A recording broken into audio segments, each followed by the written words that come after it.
I would say it's been happening over a long period of time. I mean, we've been present in gaming for several years on the desktop segment, but then this year we felt that it's the right time to move to other segments as well, as in tablets and notebooks especially.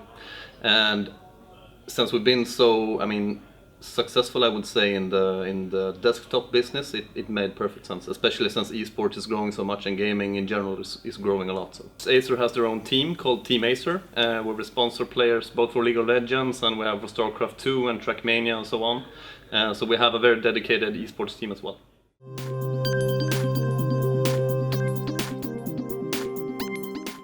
I would put it like this. I think the market for gaming or enthusiast tablets is really there, but no one has really focused on it yet. So what we've done with the Predator 8 is basically bring a high-spec enthusiast tablet that not only works for gaming, but also works for other types of media consumption as well. So there's definitely a market for it.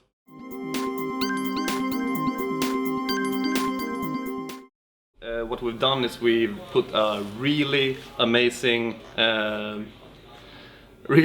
display into this one, which is the most important thing about it is that it supports 100% NTSC color gamut, which is unique for this kind of product. I would say the general Acer tablet has about 45% of NTSC color gamut, so the color range on this one is huge compared to the general tablet, which really shows in colors. It's full HD, it's 16:10 resolution, 8-inch, it runs on Android 5.1, and you're gonna have an Intel Atom X7 CPU with 2 gigs of RAM and 32 gigs of storage.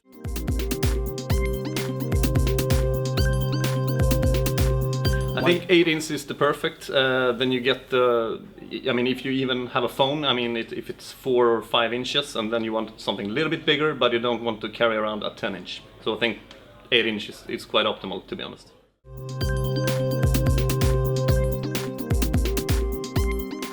You have 4 speakers in each corner. These are Dolby certified speakers, 4 of them, and then you have the so-called Predator Quadio, which means you get a virtual surround experience when you use the tablet for games or for movies. And also you have the TacSense, as you mentioned, which is basically 2 4-spec feed engines, so when you play, it vibrates when the action happens.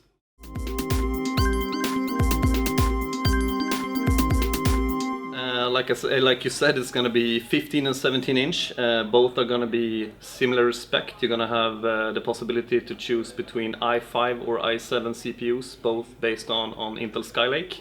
They're all going to be DDR4 supported, so you're going to have up to 64 gigs of RAM.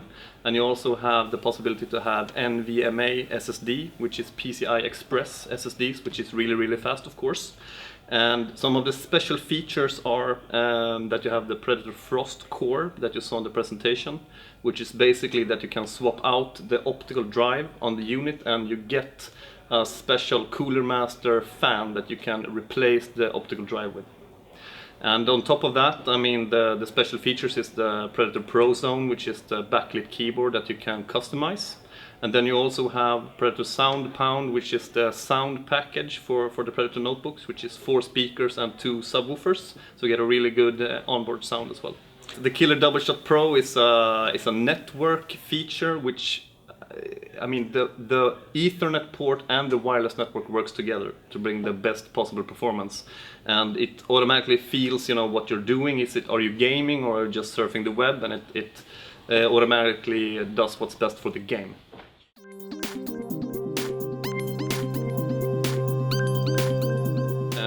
If we start from the bottom, if you want, it's going to be called the XB1 series, which will actually be featured from 24 up to 28 inch.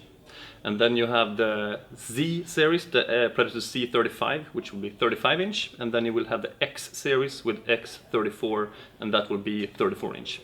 So it'll be a very broad range of monitors, so that you can, no matter really what you want to do with the monitors, there will be a unit available for you. You can also use HDMI now, since it has G-Sync 2 support, which also supports HDMI as well as DisplayPort.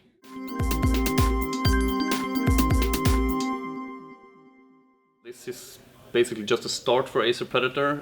We're doing a lot of things next year, and among them are of course the Predator projectors. So we're doing a projector lineup with 2 models by the looks of it right now, and those will launch quite soon, I would say. I don't really have a specific time frame.